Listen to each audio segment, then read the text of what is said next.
so hello guys तपाईलाई स्वागत छ मेरो राइट टु के ब्लगमा सो आज फेरि मतलब डिस्प्ले चेन्ज गरेछु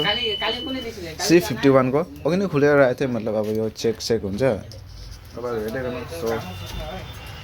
भिडियोमा बनिरहेको आउने हुनुपर्छ नि चेक गरौँ বেমার তো কি বেমার আসলে এটা আপনার এই লরাক দিয়া তো ডিসপ্লে লবটে ছিল ট্রান্সপারেন্ট তো বেয়া আসলে যে আকো सो यहाँ ओपन भइसक्यो अब यसलाई हल्का सा चेक गर्नुहुन्छ गर्दाखेरि तपाईँहरूले यो इमर्जेन्सी कल हुन्छ यसरी चेक गर्नुपर्छ लक थाहा छैन भने चेक भइसक्यो अब यसलाई फिटिङ गर्नुपर्छ सो फर्स्टली ब्याट्री स्विच अनि ब्याट्री চার্জ দিব লাগিব যে মোবাইলটো অন কৰিব লাগিব চার্জ দিয়া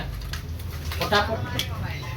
সেট মো কায়ে মানে একটা মোবাইল বন্ধ 12টা 13টা করে লঙৰ सो गाइस अब एकैचोटि फिटिङ गरिसकेर भेटौँ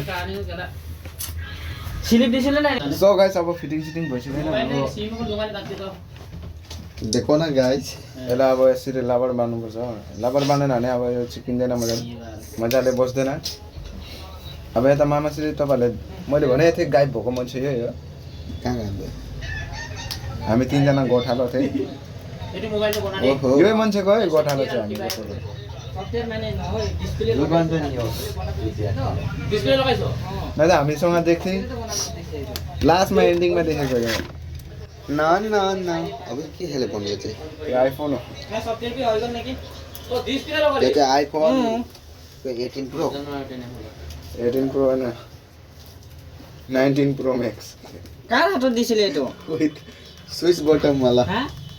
ए लडाटु लगत मोर बल হৈ যোৱা নাই না এটা মোবাইল তো কাৰ হাতত डेट দিছিলে भइसक्यो आइफोन त রেডমি মোবাইল তো না বেলেগে দিছিলে আনি কিনে सार्ट करे আপুনি যে सर्टी लागेछ লড়াইটা ইয়াত আছিল মই মোৰ লগত থাকা এটা মোবাইল তো দিছো এটা তাৰ লৈ মেলি দিছিল তাৰ পৰাছন এতিয়া কি মোবাইল দিছিলে তাৰ মই পুৰা 1500 माने এটা মোবাইল তো আপনি